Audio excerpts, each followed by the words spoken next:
Welcome to our YouTube channel. আমি আক্তারি। আজকের ক্লাসে আমি তোমাদের ইউজেস অফ প্রিপোজিশন আফটার ডাইয়ের পর বিভিন্ন রকম প্রিপোজিশন ব্যবহার শেখাবো।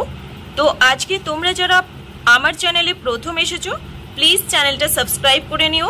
ওয়েস্ট বেঙ্গল বোর্ডের ইংলিশ ক্লাসগুলো এবং চ্যাপ্টার ওয়াইজ গ্রামারের ক্লাসগুলো পাওয়ার জন্য পাশে থাকা বেল আইকন অবশ্যই ক্লিক করে অল করে নিও, সমস্ত ভিডিওর নোটিফিকেশন সময় মতো পাওয়ার জন্য।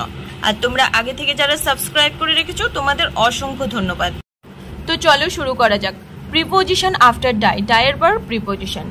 হি died dash malaria, he died dash wound, he died dash grief, he died dash violence, he died dash the Gujarat riots, he died dash his country, he died dash an accident. কি হবে? He died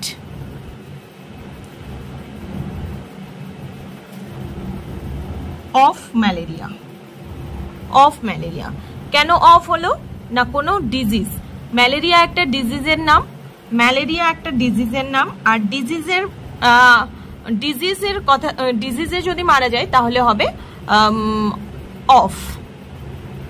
এখানে malaria না থাকে, যদি cancer থাকতো তাও of হতো। He died dash wound, এটা উন্ড মানে ইনজুরি, তাহলে হি ডায়েড ফ্রম,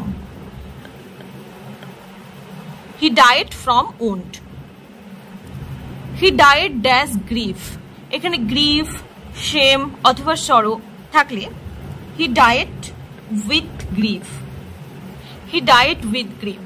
এখানে গ্রিফ না থেকে যদি সরো থাকতো, শেম থাকতো, তাও with. He died with grief, sorrow, shame. He died dash violence. He died by violence. He died dash the Gujarat riots. এই যে ভায়োলেন্স, যখন ভায়োলেন্সের নাম থাকবে না তখন বাই ভায়োলেন্স, এবং যখন মেনশন করা থাকবে কোন ভায়োলেন্সে মারা গেছে তখন in the Gujarat riots. He died in the Gujarat riots. He died dash his country. He died for his country. তার দেশের জন্য মারা গেছে।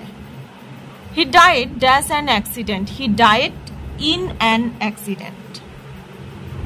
Various uses of preposition after die তোমরা দেখলে। ক্লাসটা যদি ভালো লাগে লাইক করো, বন্ধুদের সাথে শেয়ার করো, আর চ্যানেলটাকে সাবস্ক্রাইব করো। Thank you.